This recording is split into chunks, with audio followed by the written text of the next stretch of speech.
Amén. Buenos días. ¿Cómo están? Gloria a Dios. Bueno, quiero hacer un apunte con respecto a ese tema de las parejas. Me perdona que tengo la voz un poquito, la garganta me ha estado doliendo. Pero con respecto a este tema de las parejas, el costo, 60,000.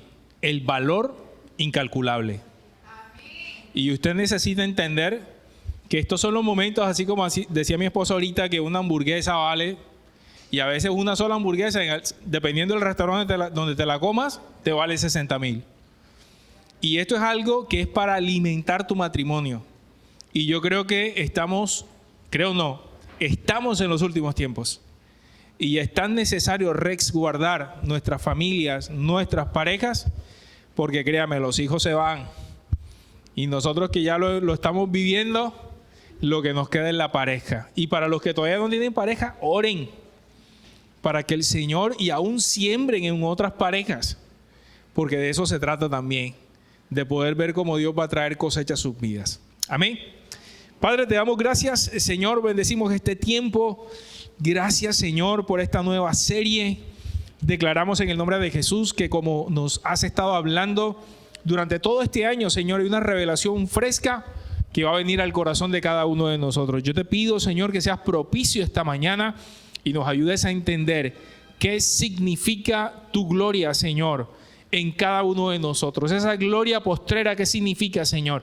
En la vida de cada uno de nosotros, en la vida de nuestras familias y aún en la vida de la iglesia. Yo te lo pido, Señor, con acción de gracias, en el nombre de Jesús. Amén y amén.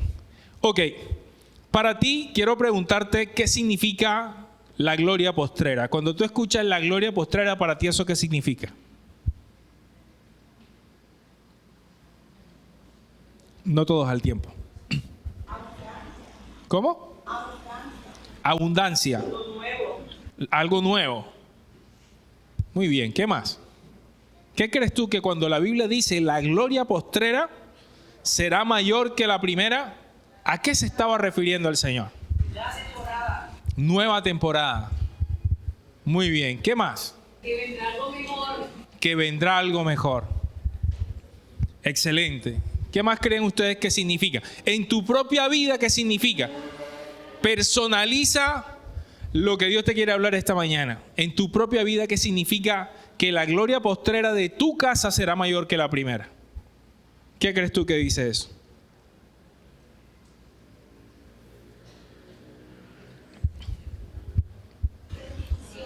Restitución. Amén.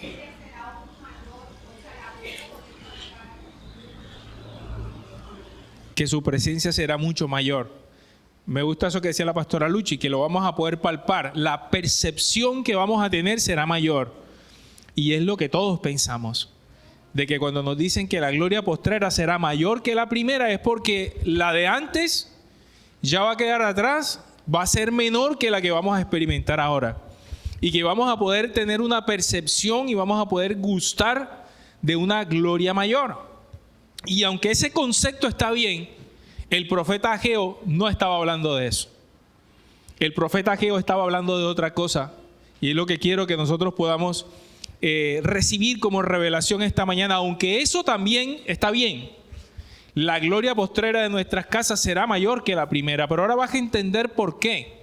No porque simplemente la gloria anterior ya va a dejar de ser buena, sino porque lo que verdaderamente hace que la gloria sea mayor no es tus circunstancias, sino realmente lo que hace que la gloria sea mayor es lo que la palabra nos quiere mostrar. Quiero que me acompañes al libro de Ageo capítulo 2, versículo 9.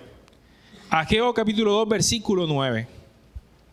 Dice la palabra aquí, la futura gloria, estoy leyendo la Nueva Traducción Viviente, dice, la futura gloria de este templo será mayor que su pasada gloria, dice el Señor de los ejércitos celestiales, y en este lugar traeré paz, dice la palabra.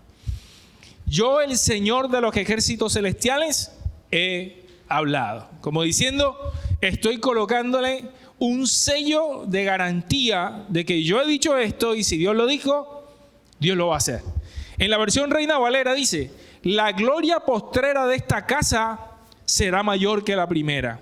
Ha dicho Jehová de los ejércitos, y daré paz en este lugar, dice Jehová de los ejércitos. Me encanta esta versión de Reina Valera porque habla de la casa. La versión de Ageo dice el templo, pero esta versión lo hace tal vez más personal y habla de la casa. Así que tomemos en cuenta algo que fundamentalmente están diciendo estos dos textos. Está hablando de la gloria postrera que va a ser mayor, ¿dónde? ¿Qué dicen los textos? ¿De la casa o del templo? ¿Ok? Y el contexto, porque por eso necesitamos entender cuál es el contexto en que está escrita cada cosa. El contexto era la construcción de lo que se llamó el segundo templo de Israel. El primer templo de Israel fue el templo que construyó Salomón con la plata de su papá. Porque David, dice la Biblia, que entregó absolutamente todo lo que tenía, todos los tesoros del reino y ofrendas que llevó la gente. Y ese primer templo fue hecho de oro, de piedras preciosas. Era un templo, imagínense, era un templo increíble. Pero este segundo templo era hecho de madera. Y a eso se estaba refiriendo, que la gloria de este templo iba a ser mayor que la primera. Ahora, ¿cómo así?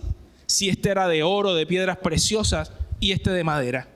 ¿Cómo que ese templo iba a ser mejor que este? ¿Por qué? Incluso dice la palabra que los ancianos de la época, los que conocieron el primer templo antes de la invasión babilónica, que fueron los que destruyeron el primer templo, dicen ellos que cuando vieron que estaban construyendo y que lo que estaban usando era madera, empezaron a llorar. Como diciendo, ¿sabes qué? O sea, no puedo creer que tuvimos un templo de oro, de plata, de piedras preciosas y ahora estamos levantando un templito con madera. Y dice que empezaron a llorar porque ellos habían visto aquella gloria. ¿Y a cuántos de nosotros nos confunde lo que vemos?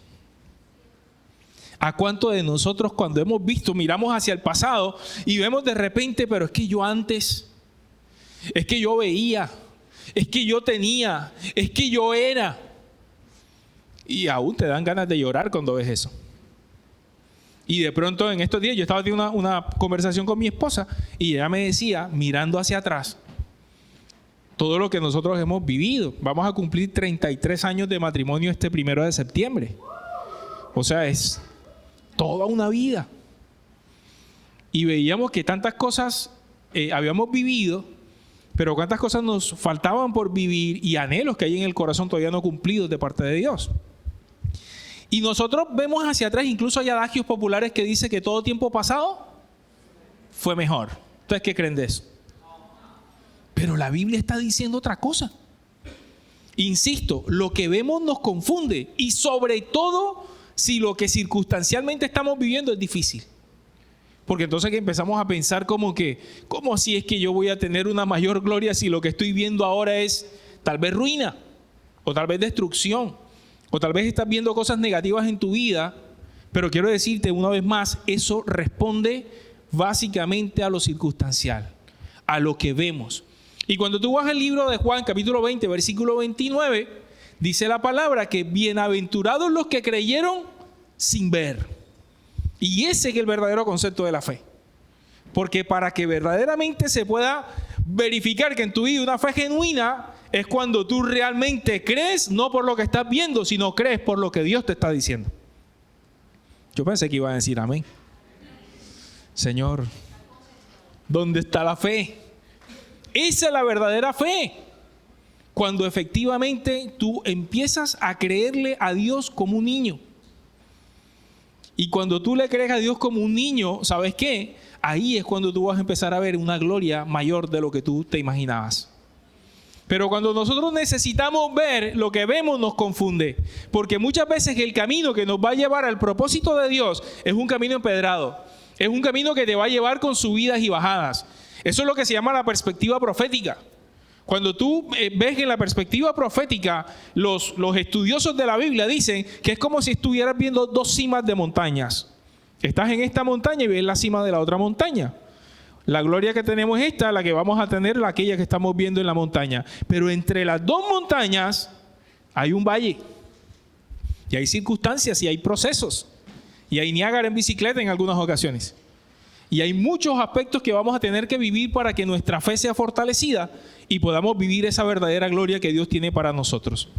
Así que insisto, que cuando nosotros ponemos nuestros ojos en la circunstancia nos confunde, porque estamos viendo cosas que tal vez no nos gustaría ver. Pero ojo, cuando tenemos nuestros oídos espirituales afinados y los ponemos verdaderamente en las promesas de Dios, allí es cuando vamos a poder ver la verdadera gloria que Dios quiere que nosotros veamos.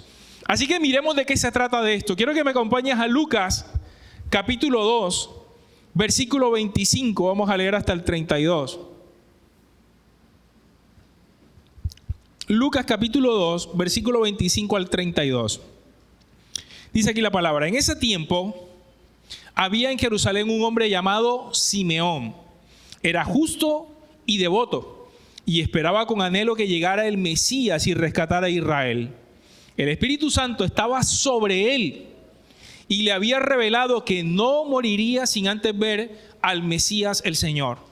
Ese día el Espíritu lo guió al templo, de manera que cuando María y José llegaron para presentar al bebé Jesús ante el Señor como exigía la ley, Simeón estaba allí.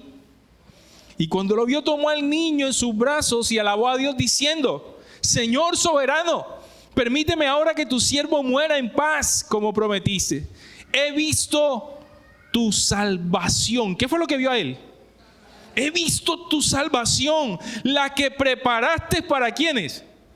Para toda la gente. Él es una luz para revelar a Dios a las naciones y es, ¿qué dice allí?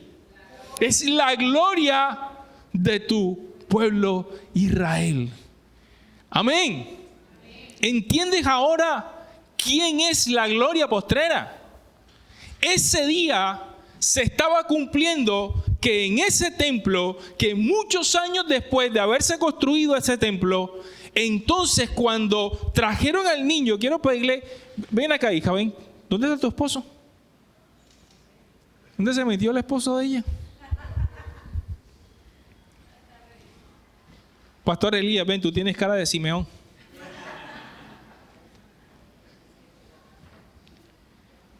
Miren a este Jesús, peludo.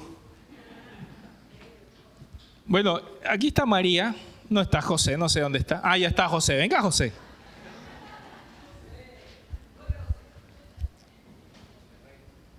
Cuando María y José, Jesús tenía 10 días de nacido. Ven, ven Simeón, ven. Ven, usted es Simeón, usted ven, con su esposa acá. Usted es el profeta, el hombre justo.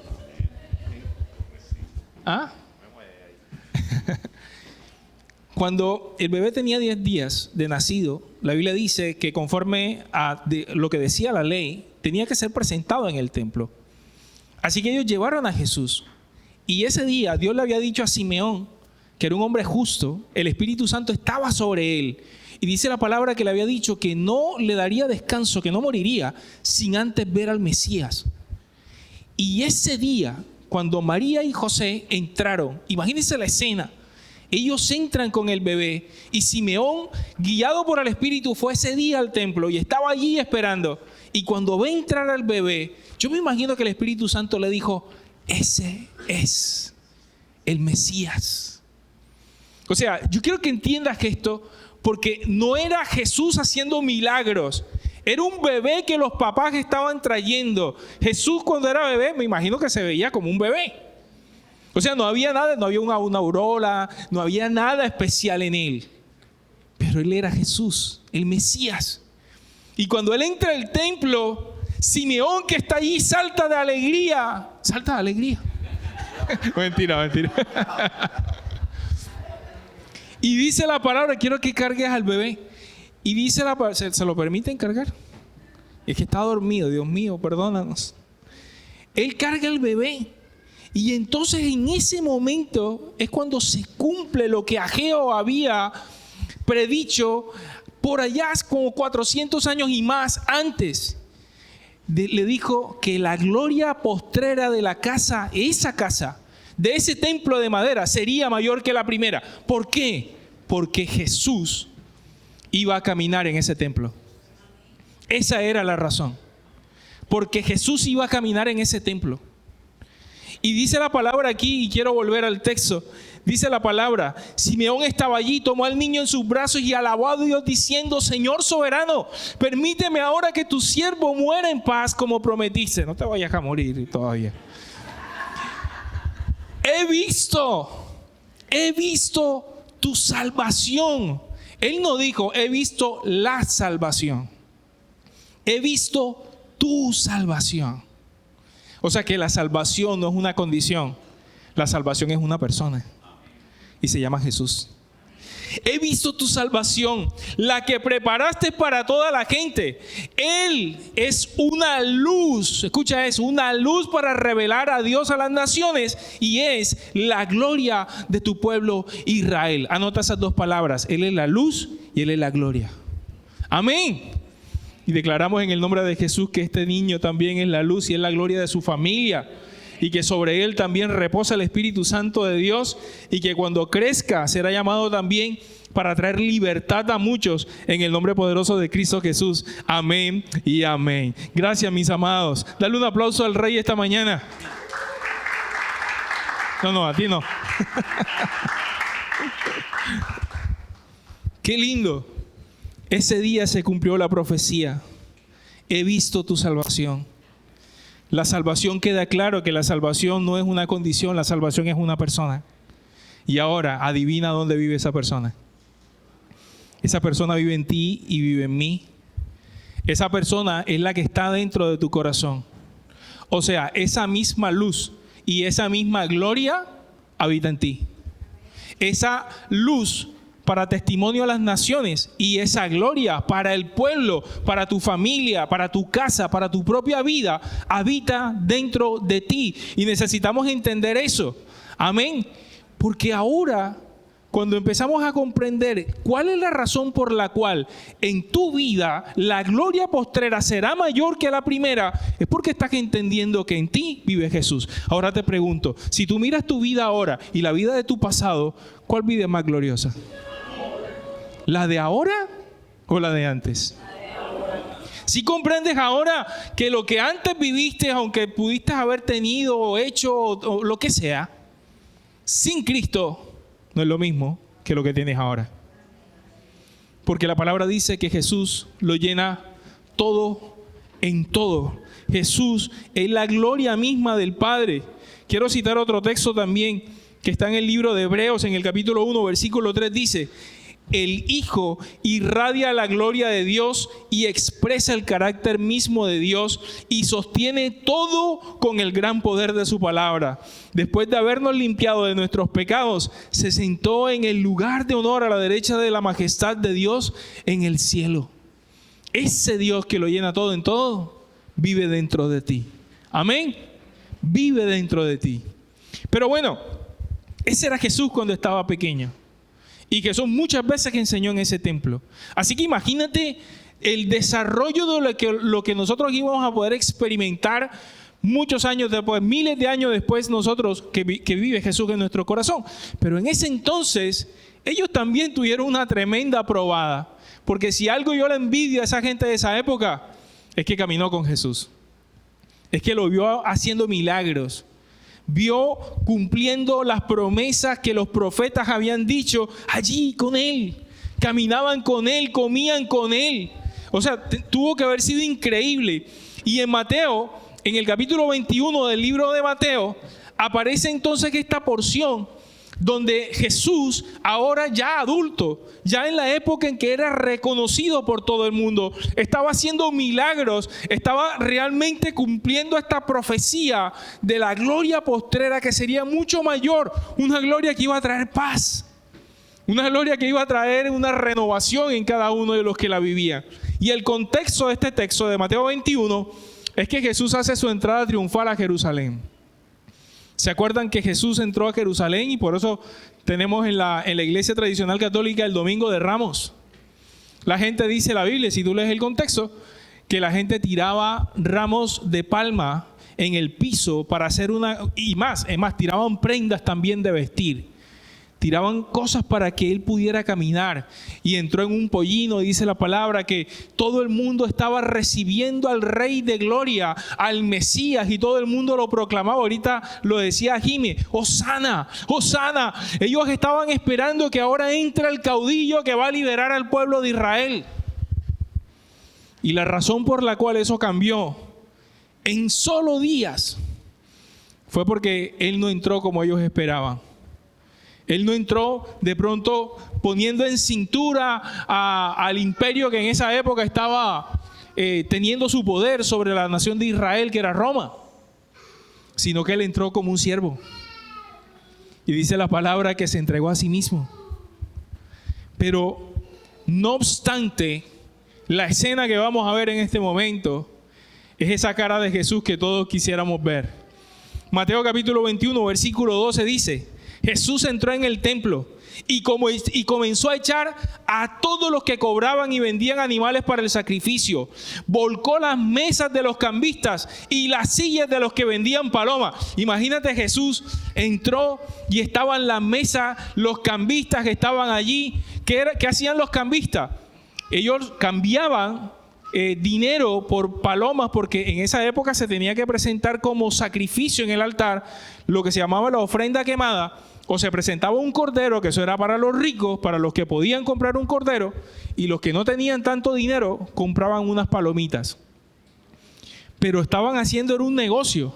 El que no entraba con eso no podía entrar al templo. Así que qué buen negocio estaban haciendo. No sé, vendían un cabrito por 2, lo vendían con 10% de descuento, la palomita la vendían a tanto. Y cuando Jesús vio eso, lo que le estaba impidiendo a la gente entrar al templo y adorar al Rey, Jesús no dejó títeres sin cabeza. Empezó a voltear sillas. Yo quiero que te imagines esa escena de Jesús. Jesús cabreado, volteando sillas, quitando mesas. Y por eso es que a mí me encanta leer la Escritura, porque nos muestra el verdadero Jesús. Porque a veces vemos el Jesús ese colgado en la cruz con un pantaloncillo, como con un paño, y lo vemos debilucho ahí, flaquito, golpeado, maltratado. Pero Jesús es el Rey de Gloria. Así que Él entra, ve esto y les dijo: las Escrituras declaran, mi templo será llamado casa de oración, pero ustedes lo han convertido en una cueva de ladrones. Y dice la palabra en el versículo 14: los ciegos y los cojos se acercaron a Jesús en el templo y Él los sanó. Los principales sacerdotes y los maestros de la ley religiosa vieron esos milagros maravillosos y oyeron hasta los niños que en el templo gritaban: alaben a Dios por el Hijo de David. Sin embargo, los líderes estaban indignados. Le preguntaron a Jesús: oye lo que los niños dicen. Los niñitos que estaban diciendo, los niños reconocían a Jesús y decían: alaben a Dios. Y entonces le preguntan: oye lo que los niños están diciendo. Y dijo: sí, contestó Jesús, ¿no han leído las Escrituras? Pues dicen: a los niños y a los bebés les ha enseñado a darle alabanza. Escucha esto, escucha. Los niños y los bebés, los que maman, como dicen en otras porciones, el mismo Jesús les ha enseñado a darle gloria y alabanza a Dios. Esos bebés que tú ves allí, que a veces tú crees que no tienen ni idea, que a veces tú crees que están despalomados, en ellos reposa el Espíritu de Dios. Eso es lo que dice la Escritura. A ellos les está enseñando. Por eso es que tú muchas veces ves en tu casa, tal vez a tus niños, que de pronto empiezan a adorar. Y cuando escuchan música de alabanza, levantan sus manos. Esos tal vez son los momentos más genuinos. Y pon atención, porque tal vez en ese momento tu hijo está teniendo una comunión con el Espíritu Santo, está viendo a Jesús caminar en tu casa, qué sé yo, porque el mismo Jesús les enseñó. ¿Sabes por qué? Porque los niños no tienen las ataduras que tenemos nosotros, no tienen ese problema de visión que tenemos nosotros. Cuando un niño ve realmente con claridad quién es el Dios de Israel. Él puede ver porque él ve con los ojos de su corazón. Y por eso los niños reconocen al glorioso de Israel. Reconocen a Jesús. Insisto, cuando tú ves a un niño adorando, tienes que tener la certeza de que tal vez hay ángeles en ese lugar adorando juntamente con él. Porque de ellos es el reino de los cielos, dice la palabra. Amén. Así que quiero anotar algunas cosas de este texto. Lo primero que quiero anotar ahí es que Jesús rechaza todo lo que en su templo, en su casa, impida que lo busquen y lo glorifiquen, aun cuando nosotros mismos seamos ese impedimento. Escucha, Dios rechaza todo lo que impida que nosotros le adoremos, aun cuando el que está rechazando eres tú mismo. Porque la palabra dice que nosotros somos templo del Espíritu Santo. Tú eres la casa de Dios. Y todo lo que impida de que realmente nuestro espíritu se conecte con el Espíritu Santo, que muchas veces, y esto era lo que anotaba ahí, nuestros pensamientos y emociones pueden ser esas mesas de cambio que nos impiden entrar en su presencia y en su gloria. Porque a veces lo que pensamos es, no soy digno. O también pensamos, Dios no me escucha, o Dios no me quiere, o Dios se olvidó de mí. Y esos pensamientos y esas emociones son como monedas de cambio. Monedas de cambio que nosotros estamos esperando de que Dios nos convenza de cosas distintas. Porque estamos poniendo nuestros ojos en lo circunstancial. Y entonces por eso muchas veces llegamos con condiciones delante de Dios. Y le decimos, Señor, como no me diste este milagro, como esto que te pedí no me lo has dado, entonces o no soy digno, o te olvidaste de mí, o yo no soy lo suficiente, o tú amas más, qué sé yo, a Ray que a mí, y qué sé yo. Y de repente empezamos a tener como estas monedas de cambio. Estamos esperando que nuestras emociones, nuestras circunstancias, nuestros pensamientos nos den el aval para buscar a Dios. Y sabes una cosa, que cuando tú te sientas en el piso, cuando te sientas derrotado, cuando te sientas vuelto nada, ese es el mejor momento para buscarle. Porque la palabra dice que Él no rechaza un corazón contrito y humillado. Pero dice la palabra que ve de lejos al altivo. Y cuando nosotros realmente estamos en esta posición que creemos que somos los que tenemos la llave de Dios, y no me estoy contradiciendo con lo que hablábamos hace unos días atrás, porque la llave es el mismo Jesús. Pero cuando tú crees que la llave que vas a utilizar es tu propia sabiduría, es tu propia sapiencia, es, no sé, tus recursos, es lo que tú sabes, qué sé yo, estás mal. Porque la verdadera llave es el Espíritu que vive dentro de ti. Es el mismo Jesús. Amén. Así que quita toda mesa de cambio que impida que tú puedas adorar al Rey. Quita esos pensamientos. Deja de creer que tú no puedes, que eres indigno, que Dios no te ama. Deja de creer esas cosas, porque eso te impide entrar a su presencia.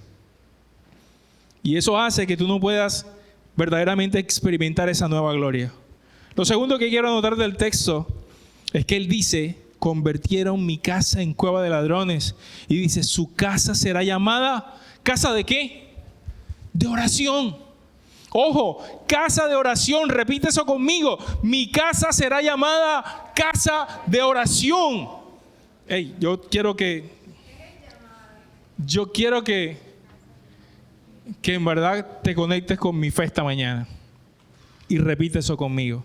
Mi casa es llamada casa de oración. No casa de queja. No casa de incertidumbre. No casa de amargura. No casa de maldición. Ayer el pastor Ricardo nos compartía sobre eso en el ayuno. ¿Cuántos vinieron al ayuno ayer? Los demás, todos los demás, arrepiéntanse. Pero la palabra dice, mi casa será llamada casa de oración, no de juicio, no de chisme, no de escasez, casa de oración. Mis amados, y cuando tú estés en tu casa, lo mejor que puedes hacer es abrir tu boca para bendecir. Declarar las maravillas de Dios. No dejes, insisto, que tus pensamientos, esas mesas de cambio, te impidan declarar lo que Dios ha dicho de ti. Si no lo has visto todavía, tranquilo. Porque si el Señor no permitió que Simeón muriera sin ver lo que le prometió, es porque Dios todo lo que promete, el Señor lo cumple. Pero a veces nosotros, ¿sabes?, somos el impedimento para que las promesas de Dios se cumplan. Hace unos días estábamos conversando con mi esposa y con nuestros hijos, que hace muchos años atrás, como 15 o 16 años atrás, a nosotros nos dieron una profecía. Y nos dijeron, ustedes entrarán y saldrán, irán a los Estados Unidos, irán a Europa, no sé qué. Y ¿saben una cosa? Yo no tengo visa. Y en estos días que el Espíritu Santo nos decía eso, hay palabras proféticas que no se han cumplido porque nosotros somos los que estamos impidiendo que esa palabra se cumpla.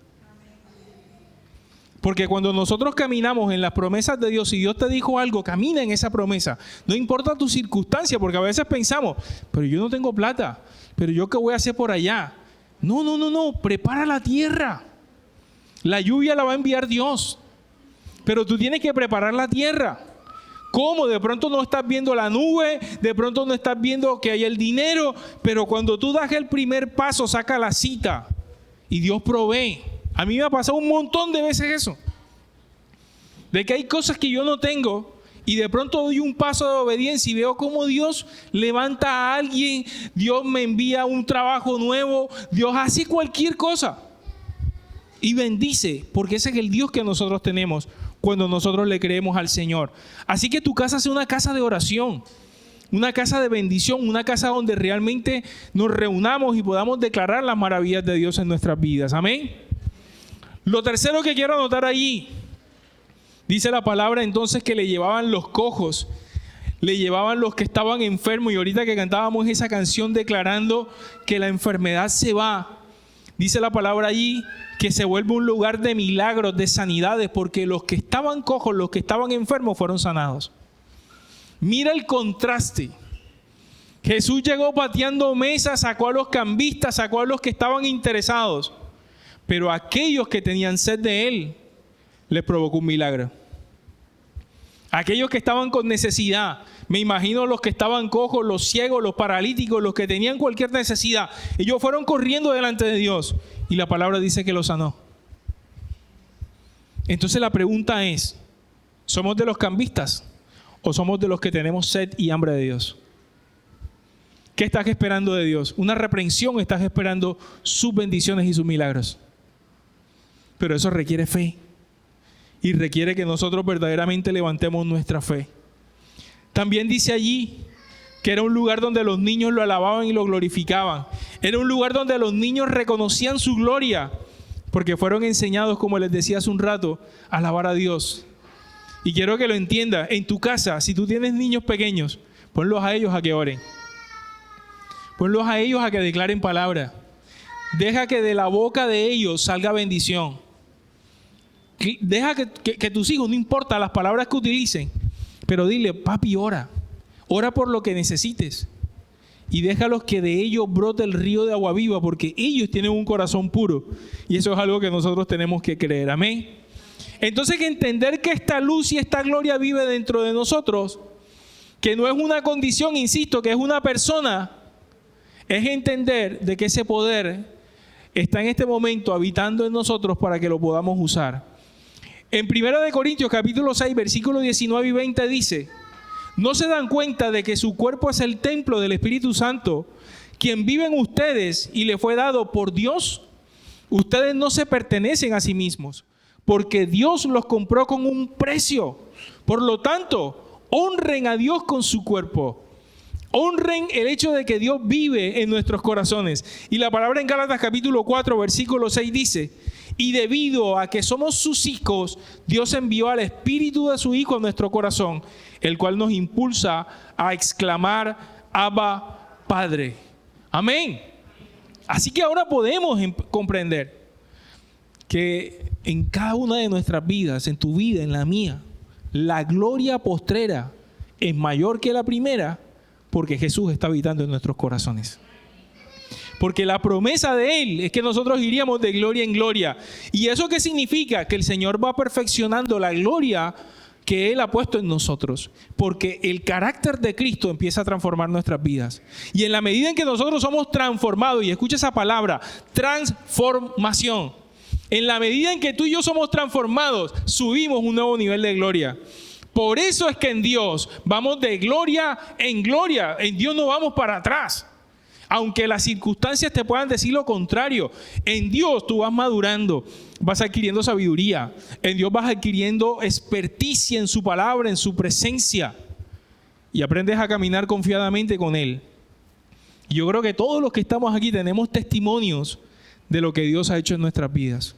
Yo estoy seguro que si yo le pregunto a cualquiera de ustedes sobre un testimonio de Dios, usted tiene un testimonio, porque el Espíritu Santo habita dentro de ti. Y esa salvación, como dice aquí la palabra, esa salvación es para muchos, por lo cual no te puedes quedar con ella. Por lo cual es una semilla que tú tienes que sembrar para que te vuelvas un cultivador del reino, para que te vuelvas un segador. Ese poder que está contenido en nosotros, no nos lo podemos quedar para nosotros mismos. Nosotros tenemos que entender que portamos esta luz y que portamos esta gloria, y que allá afuera hay un montón de gente que quisiera tener eso. Y nosotros lo tenemos, mis amados. Las sillas que están vacías en este lugar hoy tendrían que ser sillas que se llenen por personas que nosotros tengamos la intención de que conozcan a ese Cristo, que los va a llevar a tener una gloria como la que nosotros hoy estamos viviendo. Porque quiero que entiendas esta mañana, la gloria que está en ti no tiene que ver con tus circunstancias. La gloria que está en ti tiene que ver con la salvación que vive dentro de ti, con la luz que vive dentro de ti, con la gloria que vive dentro de ti. Y si nosotros aprendemos a verla y aprendemos a usarla, créeme que vamos a empezar a ver cosas distintas en nuestra vida. Amén. Así que hoy es un día de salvación. ¿Cuántos lo creen? Hoy es un día de salvación. Hoy es el día que nos encontramos con el Salvador. La palabra Jesús o el nombre Jesús quiere decir Dios salva. O sea, no es en vano que le pusieron ese nombre. Y el Dios que salva vive dentro de ti. Yo quiero primero hacer una pregunta esta mañana. ¿Hay alguno en este lugar que tenga dudas? Porque no sé si hay nuevos esta mañana. No me pasaron que hayan nuevos esta mañana. Pero si hay alguno de ustedes que tenga dudas de que es salvo, de que si hoy viniese el Señor Jesucristo, tú te irías con Él. Que tengas la certeza de la salvación que vive dentro de ti. Si tú no tienes esa certeza, yo quiero que oremos por ti hoy. Que todos los que estamos aquí oremos. Así que quiero volver a hacer esa pregunta. ¿Hay alguno en este lugar que crea o que no tenga certeza de que es salvo? Entonces estamos en medio de pura gente que nos vamos para el cielo. ¿Cuántos dicen amén? Gloria a Dios por eso. Ahora quiero que escuches el final de lo que dice este texto. Porque, insisto, esa salvación vive en cada uno de nosotros.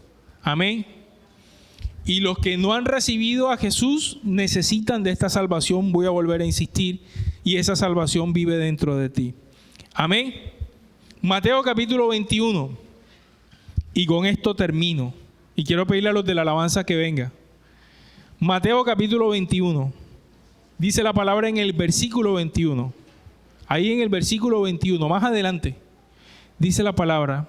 Entonces Jesús les dijo, y el contexto que está acá es que después que Jesús hizo milagros, que secó incluso una higuera que estaba estéril. La palabra dice que ese fue uno de los milagros de Jesús, secó una higuera que estaba estéril.